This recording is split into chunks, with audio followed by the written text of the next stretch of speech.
আবার একটি কাছে তো আপু কেমন আছে জেনে নেই। আসসালামু আলাইকুম আপু, আপনি কেমন আছেন? ওয়ালাইকুম আসসালাম ভাইয়া, আলহামদুলিল্লাহ আমি ভালো আছি। তো আপনারা কেমন আছেন? আমরা ভালো আছি ইনশাল্লাহ। তো আপু আমাদের কিভাবে আসলেন? ভাইয়া আমি আপনাদের প্রতিবেদন প্রতিদিনই দেখি আর কি, দেখে তখন নিজের থেকে একটা সিদ্ধান্ত নিলাম যে আমার আপনাদের সাথে হয়তো দেখা করলে কথা বললে হয়তো নিজের কিছু উপকার হতে পারে। আচ্ছা, প্রতিবেদনটা দেখছেন আপনার মোবাইল দিয়ে? না, আমার পাশের বাড়ি। ও আচ্ছা আচ্ছা, বুঝতে পারছি। তো আপু, আপনার দেশের বাড়ি কোথায়? আমার বাড়ি সিরাজগঞ্জ উল্লাপাড়াতে। ও আচ্ছা আচ্ছা। আপু, আপনার নামটা কি? আমার নাম মোসাম্মদ শিউলি খাতুন। তো আমাদের কাছে কেন আসছেন, কি জন্য আসছেন, একটু যদি জানাতেন। ভাইয়া আমি শুনছি, জানি, এমনকি আপনাদের প্রতিবেদনে যেরকমটা দেখছি, তো আমি তো মনে করেন যে আপনাদের কাছে আসছি একটু সহযোগিতার জন্য, সাহায্য সহযোগিতার জন্য। যেমন মনে করেন যে যদি কালে ভালো একটা মনের মানুষ পাই, কারণ মনে করেন যে আমার নিজের মা নেই, মা মারা গেছে, বাবার একটা বিয়ে করছে। আর মা মারা গেলে জানেনই তো যে বাবা হয় তা ওই, তখন সেই পরিস্থিতি আমার, হ্যাঁ, ও অনেকখান থেকে বিয়ে শাদী আসছে, বাবা দিতে পারে নাই, ও আচ্ছা, বুঝতে যৌতুকের পারছি। টাকা পয়সা চায়।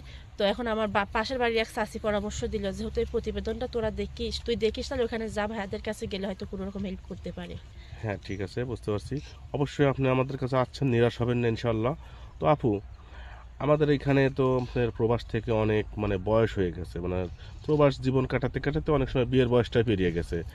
এরকম অনেক মানুষ আমাদের নক করবে, তো সেক্ষেত্রে আপনি সেই শ্রেণীর মানুষদেরকে বিয়ে করতে সম্মতি হবেন? হয়তো 30 বছর, 40 বছর, 45 বছর বয়সের মানুষ যদি হয়। আরে ভাইয়া, মানুষের বয়সে কিছু যায় আসে না। কারণ আমি যেখানে আসি, যে জেলখানাতে, আমার মনে হয় এর থেকে যদি আমি 50 বছরের একটা মানুষকে বিয়ে করি, তা মনে হয় সে আমার কষ্টটা বোঝার চেষ্টা করবে, যেটা আমার জন্মদাতা পিতাও বোঝে না, বোঝার চেষ্টা করে না। আচ্ছা, বুঝতে পারছি, তার মানে আপনার কোনো সমস্যা নেই।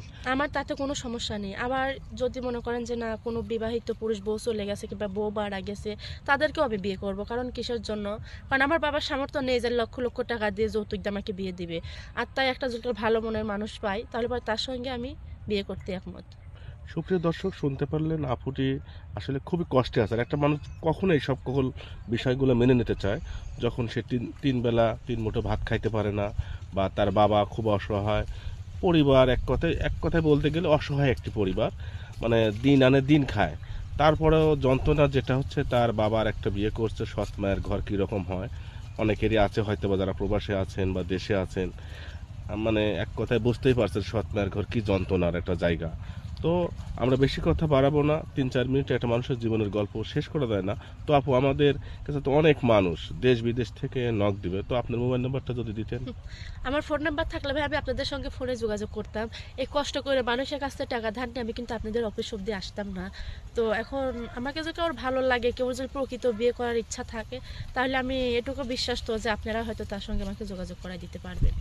সুপ্রিয় দর্শক, আপুটির পার্সোনাল ফোন নেই, তো শুনতে পারলেন, আমাদের স্ক্রিনে নাম্বার দেওয়া থাকবে। কেউ ভিডিও কল দিবেন না, অডিও কল দিবেন। সবাই ভালো থাকবেন, সুস্থ থাকবেন, এই বলে শেষ করছি আজকের মতো। আল্লাহ হাফেজ।